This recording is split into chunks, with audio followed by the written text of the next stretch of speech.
10. apríla sa uskutočnilo školské kolo Slávik Slovenska. Súťažilo 19 žiakov v 3 kategóriách. Deti s veľkou radosťou zaspievali krásne slovenské ľudové piesne.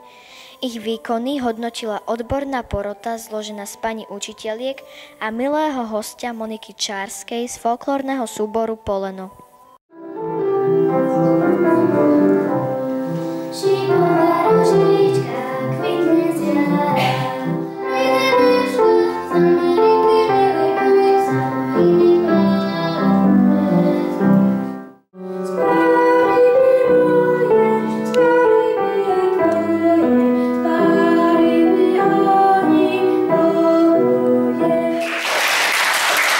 Máme radosť zo záujmu našich žiakov o hudbu a spev. Víťazom srdečne blahoželáme a držíme im palce pri reprezentácii našej školy v okresnom kole, ktoré sa bude konať 6. mája 2014 v budove umeleckej školy na Panenskej ceste. Želáme im veľa šťastia a úspechov. Pre štúdio Uršula Tereza Turingerová, Základná škola svätej Uršule, Bratislava.